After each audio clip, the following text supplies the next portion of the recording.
وہ موجزہ لے کر کے آئے، لیکن جب محبوب پیغمبر کی باری آئی تو وہ سراپا موجزہ بن کے چلے گئے۔ سر سے لے کر پاؤں تک تنویر ہی تنویر ہے، اور وہ مصور کیسا ہوگا جس کی یہ تصویر۔ سبحان اللہ۔ یعنی اسلامیہ اللہ تعالیٰ نے اپنے محبوب پیغمبر امام الانبیاء علیہ السلام کو یہ عظمت، یہ مرتبہ عطا فرمایا، یہ فضیلت عطا فرمائی کہ دوسرے پیغمبر، دوسرے نبی جب آتے رہے السلام کو یہ عظمت، یہ مرتبہ عطا فرمایا، یہ فضیلت عطا فرمائی کہ دوسرے پیغمبر، دوسرے نبی جب آتے رہے تو کوئی نبی کسی گاؤں کا نبی بن کے آیا، کوئی رسول، کوئی نبی کسی محلے کا نبی بن کے آیا، کوئی نبی کسی شہر کا نبی بن کے آیا، کوئی نبی کسی ملک کا نبی بن کے آیا، کوئی نبی کسی بستی کا نبی بن کے آیا، کوئی نبی کسی صوبے کا نبی بن کے آیا، کوئی نبی کسی خطے کا نبی بن کے آیا۔ لیکن جب اللہ کے محبوب پیغمبر اس دنیا میں تشریف لائے تو اللہ نے فرمایا، اے محبوب، جس طرح میں پوری کائنات کا رب ہوں ویسے تم ساری کائنات کے نبی ہو۔ سبحان اللہ۔ عظمت مصطفیٰ، عظمت مصطفیٰ۔ عزیزان ملت اسلامیہ، حدیث شریف میں آیا ہے کہ دوسرے پیغمبر جب اس دنیا میں آئے تو ان کی شان یہ تھی، ان کا مقام یہ تھا کہ جب وہ نماز پڑھتے کہیں جاتے تو نماز کے لیے ایک جگہ مقرر تھی، وہیں آ کے وہ نماز پڑھتے تھے۔ سارے پیغمبر، سارے نبیوں کے لیے ایک عبادت کرنے کی جگہ تھی، وہ کہیں ہر جگہ نماز نہیں پڑھ سکتے تھے، جہاں وہ عبادت خانہ ہوتا وہیں آ کے نماز پڑھتے۔ لیکن اللہ کے محبوب پیغمبر امام الانبیاء علیہ السلام جب اس دنیا میں تشریف لائے، آپ نے اپنی مقدس پیشانی کو زمین سے ٹچ کیا رکھا تو اللہ تعالیٰ نے فرمایا، اے محبوب، اب تم نے اپنی پیشانی کو زمین سے ٹچ کر دیا ہے، لہٰذا آپ تمہارے لیے اور تمہاری امت کے لیے ہم نے ساری زمین کو مسجد بنا دیا، جہاں چاہے نماز پڑھیں، جہاں چاہے عبادت کریں۔ عزیزان ملت اسلامیہ، یہ عظمت، یہ شان، یہ مرتبہ اللہ نے اپنے محبوب پیغمبر کو عطا فرمایا۔ دیکھیے حضرت ابو ہریرہ رضی اللہ تعالیٰ عنہ سے وہ حدیث پاک مروی ہے۔ حضرت ابو ہریرہ رضی اللہ تعالیٰ عنہ ارشاد فرماتے ہیں کہ ہم اللہ کے محبوب پیغمبر امام الانبیاء علیہ السلام کی بارگاہ میں بیٹھے تھے اور دوسرے صحابہ اکرام بھی بیٹھے ہوئے تھے اور بات چیت ہو رہی تھی۔ اللہ کے محبوب پیغمبر حدیث پاک بیان کر رہے تھے اور ہم لوگ اسے نوٹ کر رہے تھے اور سماعت کر رہے تھے، سن رہے تھے کہ اچانک اللہ کے محبوب پیغمبر امام الانبیاء علیہ السلام اٹھے اور تشریف لے گئے۔ کافی دیر تک ہم لوگوں نے انتظار کیا تو سرکار تشریف نہیں لائے، تو ہم لوگوں نے یہ سوچا کہاں تشریف لے گئے ہیں، کہیں ایسا نہ ہو کوئی دشمن ان کے اوپر حملہ نہ کر دے، کوئی نقصان تکلیف نہ پہنچا دے۔ حضرت ابو ہریرہ فرماتے ہیں سب سے پہلے ہم اٹھے اور اٹھنے کے بعد گئے اور تلاش کرنے لگے اللہ کے محبوب پیغمبر کو، تو دیکھا کہ مدینہ شریف کے ایک باغ میں آپ موجود ہیں۔ اب میں نے عشق و محبت میں اس باغ کے راستے کو تلاش کرنا شروع کیا، کہیں دروازہ نظر نہیں آیا تو اس باغ کے اندر ایک نالی جا رہی تھی پانی جانے کے لیے، تو فرماتے ہیں کہ میں نے لومڑی کی طرح سکڑ کر اس نالی سے گھس کے اور اس باغ کے اندر پہنچ گیا۔ تو سرکار نے جب حضرت ابو ہریرہ کو دیکھا تو فرمایا، اے ابو ہریرہ یہ کیا حالت بنا رکھے ہو؟ تو انہوں نے عرض کیا، رسول اللہ اچانک آپ ہمارے بیچ سے اٹھ کے چلے آئے تو ہم آپ کو تلاش کرنے کے لیے آئے، پتا چلا کہ اس باغ میں ہیں، ہمیں دروازہ عشق و محبت کے عالم میں نہ ملا تو ہمیں ایک نالی نظر آئی، اس کے اندر سکڑ کے ہم آ گئے، ہمارے پیچھے اور لوگ بھی صحابہ اور دوسرے غلام آپ کے موجود ہیں۔ تو اللہ کے محبوب پیغمبر امام الانبیاء علیہ السلام نے فرمایا، اے ابو ہریرہ یہ میرا جوڑا ہے، یہ میرا نالین ہے، حضور کا چپل مبارک۔ حضرت ابو ہریرہ رضی اللہ تعالیٰ عنہ سے فرماتے ہیں کہ جاؤ یہ جوڑا لے کر کے جاؤ، یہ نالین کو لے کر کے جاؤ، اور جانے کے بعد جب باہر جانا تو جو شخص کو دیکھنا وہ کلمہ پڑھ رہا ہے، لا الہ الا اللہ محمد رسول اللہ، تو اسے جنتی ہونے کی بشارت دے دینا، اسے کہہ دینا تو جنتی ہے، سرکار نے تیرے لیے جنتی فرمایا ہے۔ معلوم یہ ہوا میرے بزرگوں اور دوستوں، اللہ کے محبوب پیغمبر امام الانبیاء علیہ السلام نے کلمہ پڑھنے کا اور آپ کے اپنے نالین جوڑے سے کیا تعلق ہے؟ پتہ یہ چلا کہ حضور لوگوں کو ذہن دے رہے ہیں کہ اے ابو ہریرہ میرا جوڑا لے کر کے جاؤ، اور جانے کے بعد جب دیکھنا لوگوں کو کہنا کہ کلمہ پڑھو، تو لوگ جب کلمہ پڑھیں گے اور کلمے کے ساتھ اگر میری نالین کی عظمت ان کے دل میں موجود ہوگی تو انہیں کہہ دینا تم جنتی ہو، تم جنت میں جاؤ گے۔ اور یقین جانو جس کے دل میں حضور کے تبرکات کی عظمت نہ ہوگی تو وہ جنت میں نہیں جا سکتا۔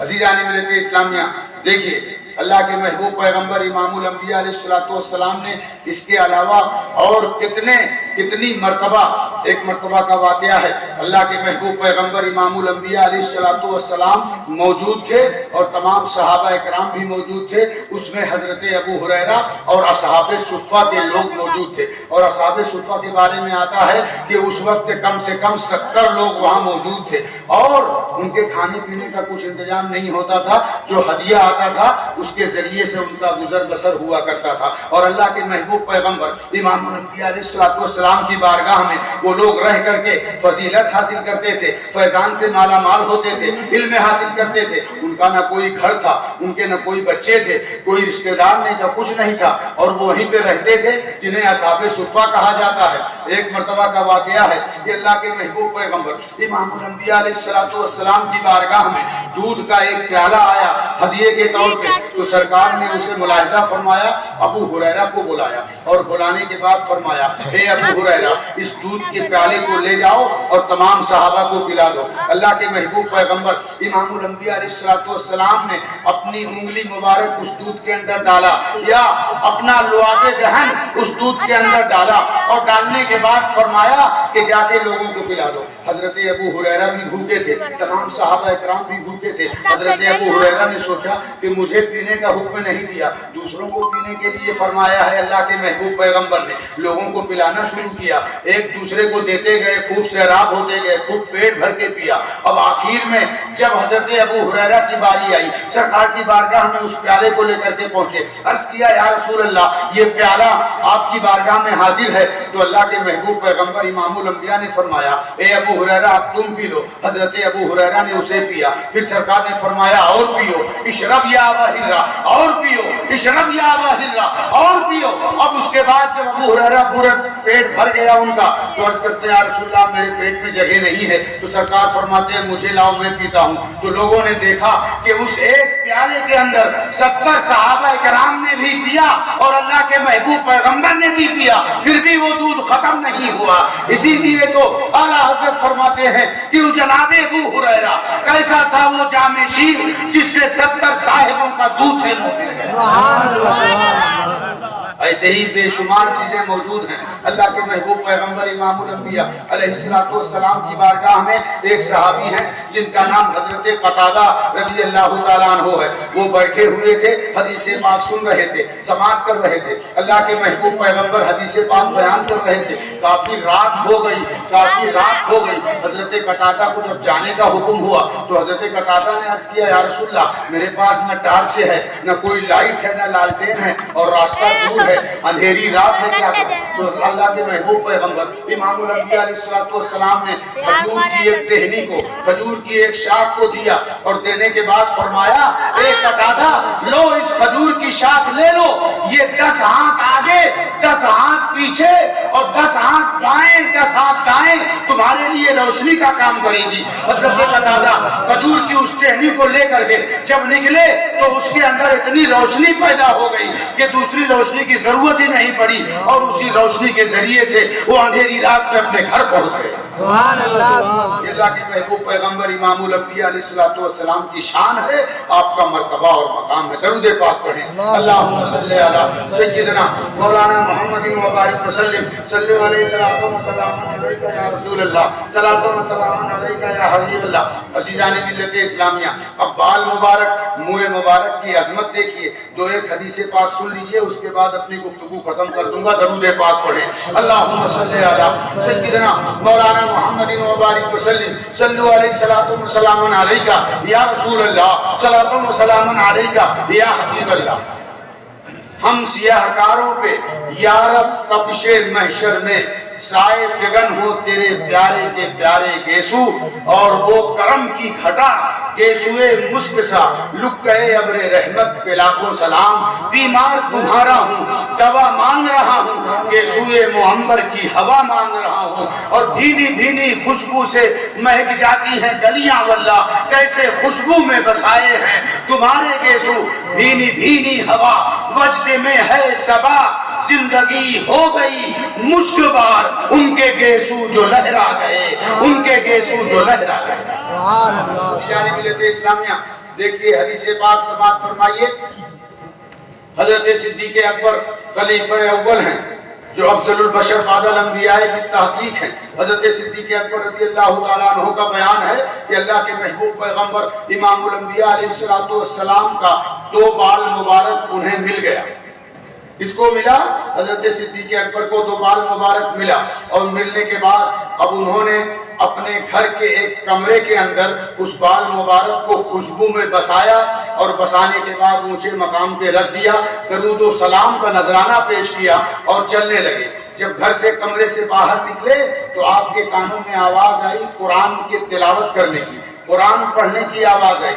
پھر اندر گئے تو قرآن پڑھنے کی آواز آ رہی ہے، لیکن اندر کوئی نہیں ہے، نہ کوئی انسان ہے، نہ کوئی جنات ہے، کوئی نظر نہیں آ رہا ہے۔ ان کے کمرے میں، ان کے حجرے میں، ان کے روم میں کوئی نظر نہیں آ رہا ہے، لیکن قرآن کے تلاوت کی آواز آ رہی ہے، قرآن کے پڑھنے کی آواز آ رہی ہے۔ پھر باہر نکلے، پھر سنائی دینے لگا، پھر اندر گئے، دیکھا کوئی موجود نہیں ہے۔ اللہ کے محبوب پیغمبر کا زمانہ ہے، آپ کی حیات طیبہ میں سرکار کی بارگاہ میں پہنچتے ہیں، اور پہنچنے کے بعد عرض کیا یا رسول اللہ صلی اللہ علیہ وسلم، بڑا عجیب و غریب مسئلہ میرے سامنے پیش آیا۔ سرکار فرماتے ہیں میرے دوست ابو ہریرہ، ابو بکر کیا بات ہے، کیوں پریشان ہو؟ حضرت ابو بکر صدیق رضی اللہ تعالیٰ عنہ عرض کرتے ہیں یا رسول اللہ، میرے حجرے میں، میرے گھر کے روم میں، میرے گھر کے کمرے میں کوئی بھی موجود نہیں ہے، نہ کوئی انسان ہے، نہ کوئی جنات ہے، لیکن جب میں باہر نکلتا ہوں، اندر جاتا ہوں، پھر باہر نکلتا ہوں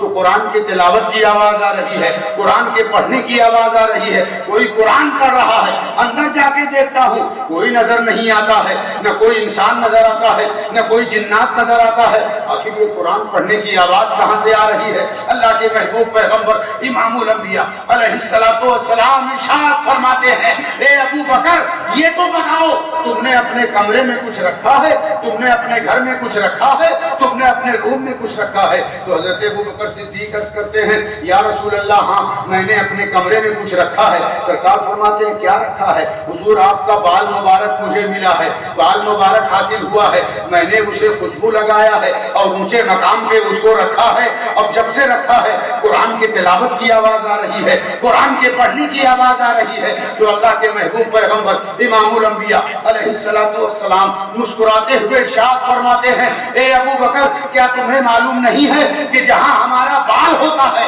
جہاں ہمارا منہ مبارک ہوتا ہے، انسان تو انسان، جنات تو جنات، اللہ کے فرشتے آ کے قرآن کی تلاوت اللہ کے فرشتے آ کے قرآن پڑھتے ہیں، قرآن کی تلاوت کرتے ہیں۔ یہ ہے سرکار کا منہ مبارک۔ عزیزان ملت اسلامیہ، ابھی مولانا صاحب نے اپنے شعر کے اندر وہ حدیث بیان کر دیا کہ اللہ کے محبوب پیغمبر امام الانبیاء علیہ السلام حجۃ الوداع کے موقع پہ جب حج کرنے کے لیے تشریف لے گئے، تمام ارکان کو ادا کرنے کے بعد جب بال کٹانے کی بات آئی ہے، بال منڈانے کی بات آ گئی ہے، تو اللہ کے محبوب پیغمبر، یہ بخاری شریف کی حدیث میں بیان کر رہا ہوں، بخاری شریف صفحہ نمبر 232 کے اندر یہ حدیث پاک موجود ہے۔ اللہ کے محبوب پیغمبر مینا میں پہنچے اور حجام کو بلایا، بال بنانے والے کو بلایا، اور بلانے کے بعد فرمایا کہ میرے داہنے جانب کے بال کو مون دو۔ تو اس حجام نے داہنے جانب کے بال کو مونڈا، اور موننے کے بعد اللہ کے محبوب پیغمبر امام الانبیاء علیہ السلام نے حضرت ابو طلحہ انصاری کو بلایا، اپنے صحابی کو بلایا، اور بلانے کے بعد فرمایا اے ابو طلحہ، اس بال مبارک کو حفاظت سے رکھ لو۔ پھر اس کے بعد حجام سے فرمایا کہ ہمارے بائیں جانب سر کے بائیں جانب بال کو مونڈو کاٹو۔ تو اس حجام نے حضور صلی اللہ علیہ وسلم کے بائیں جانب کے سر کے بال کو مونڈا، اور پھر حضرت ابو طلحہ کو حضور نے بلایا، اور بلانے کے بعد بال مبارک عطا فرمایا، اور فرمایا اسے بھی حفاظت سے رکھ لو، اور اے ابو طلحہ جاؤ اقسمہ بین الناس، لوگوں کے درمیان اسے تقسیم کر دو، اور لوگ قیامت تک اس سے شفا حاصل کریں گے، اس سے برکت حاصل کریں گے، اس سے فیضان سے مالا مال۔ یہ بخاری شریف کی حدیث ہے۔ تو حضرت ابو طلحہ انصاری رضی اللہ تعالیٰ عنہ نے اس بال مبارک کو لوگوں کے درمیان تقسیم کر دیا۔ اب جب تقسیم کیا تو وہی تقسیم کیا ہوا صحابہ اکرام کا بال مبارک آج تک ہمارے بیچ آ رہا ہے، ہمیں حاصل ہو رہا ہے۔ کل بھی لوگ اس سے فیض حاصل کرتے تھے، آج بھی لوگ اس سے فیض حاصل کر رہے ہیں، اور صبح و قیامت تک انشاءاللہ اس کے فیضان سے مالا مال ہو گئے۔ اور ایک ضروری بات اور سن لیجئے مسلمانوں، اللہ کے محبوب پیغمبر امام الانبیاء علیہ السلام کا اعجاز دیکھیے۔ آپ کے بال مبارک کی کرامت کا یہ عالم ہے کہ جہاں اگر اصلی بال ہے، حضور کا منہ مبارک ہے، تو یقیناً اگر آج ایک بال ہے تو چند دنوں کے بعد اس کے اندر شاخیں پھوٹے گی، کئی بال موجود ہوں گے۔ یہ ہمارا خود مشاہدہ ہے۔ ہمارے باندرا کی سرزمین میں سنی جامع مسجد کے اندر برسوں پہلے لوگ لائے تھے بال مبارک، جس میں ایک ہی بال تھا، اس کے اندر اتنی شاخیں پھوٹی کہ کئی جگہ ہم لوگوں نے دیا، اور آج بھی الحمدللہ 4 سے 5 بال ہمارے یہاں موجود ہیں۔ تو یہ حضور صلی اللہ علیہ وسلم کے بال مبارک کا اعجاز ہے، اور اس کی خاص کرامت ہے کہ اللہ کے محبوب پیغمبر کو کے بال کو اللہ نے یہ اعجاز عطا فرمایا ہے کہ اس بال کے اندر شاخیں پھوٹتی ہیں، اور ایک بال کی جگہ پہ کئی بال ہو جایا کرتے ہیں۔ یہ حضور کا اعجاز۔ عزیزان ملت اسلام میں آپ دیکھیے، اس بال کی عظمت دیکھیے، اس منہ مبارک کی شان دیکھیے۔ ایک تاجر ہے، بزنس مین ہے، بہت بڑا مالدار، بلخ کا رہنے والا۔ اس کے 2 بیٹے، 2 ہی بیٹے تھے اور کوئی نہیں تھا، اور بہت پیسے والا تھا۔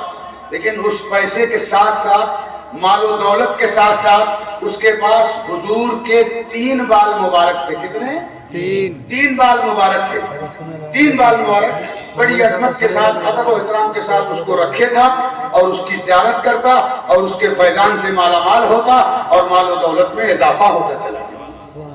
جب اس کا انتقال ہوا تو اس کے انتقال کے بعد اس کی وراثت تقسیم ہونے لگی، اس کے دونوں بیٹوں کے بیچ اس کا مال تقسیم ہوا، اس کی دولت تقسیم ہوئی، تو آدھا ایک بیٹے نے لے لیا، آدھا دوسرے بیٹے نے لے لیا۔ اب اس کے بعد بال مبارک کی باری ہے۔ کتنا بال تھا؟ بولیے کتنا بال؟ 3 بال تھا۔ بیٹے کتنے تھے؟ 2۔ تو اب ایک بیٹا ایک بال لے لیا حضور کا، دوسرا بیٹا دوسرا بال لے لیا حضور کا۔ اب اس کے بعد ایک بال بچا، تو بڑے بیٹے نے کہا کہ اس کے 2 ٹکڑے کر دیے جائے، آدھا تو لے لے، آدھا میں لے لوں۔ جب اتنا کہنا تھا اس کا، اتنا کہا تو چھوٹا بیٹا تڑپ گیا۔ وہ آپ جیسے عاشق رسول تھا، محبت کرنے والا تھا۔ اس نے کہا یہ تو ہو نہیں سکتا کہ حضور کا بال مبارک کے ٹکڑے کیے جائیں، اس کو توڑا جائے، یہ ہو نہیں سکتا۔ میں جان مانگو تو جان دے دوں، مال مانگو تو مال دے دوں، مگر یہ عظمت میں نہیں جانے دوں۔ تو بڑے بیٹے نے کہا، اس کو تھوڑی محبت کم تھی، تو اس نے کہا جب تجھے اتنی ہی محبت ہے بال مبارک سے کہ ٹکڑے نہیں ہونے دے گا، تو تیرے پاس جتنا مال ہے مجھے دے دے، اور یہ بال مبارک تو لے لے، یہ بال مبارک تو لے لے۔ اب شان دیکھیے، اس بال مبارک کی عظمت دیکھیے اور اس کی محبت دیکھیے۔ چھوٹے بیٹے نے کہا ٹھیک ہے، میں تیار ہوں، سارا مال تو لے لے اور بال مبارک مجھے دے۔ سارا مال اس کو دے دیا بڑے بھائی کو، بال مبارک حضور کا لے لیا۔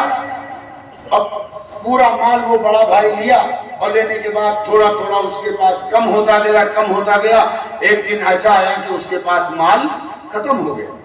لیکن چھوٹے بھائی کی شان دیکھیے کہ حضور کی بال مبارک کی عظمت کے صدقے میں، ادب اور اکرام کے صدقے میں اس کی شان دیکھیے کہ وہ ہمیشہ اس کی زیارت کرتا، اس کے فیضان سے مالا مال ہوتا، اس کی محبت اس کے دل میں تھی، تو اس کے مال میں روز بروز اضافہ ہوتا چلا گیا، خوشحال ہوتا چلا گیا، اس کے گھر میں خوشحالی ہو گئی، اس کے مال میں برکت ہو گئی، اس کی اولاد میں برکت ہو گئی، سب کچھ بڑھتا چلا گیا بال مبارک کے صدقے میں۔ اب اس کے بعد جب اس کا انتقال ہوا تو اس کے انتقال کے بعد لوگ اس کو دفنا کر کے چلے آئے۔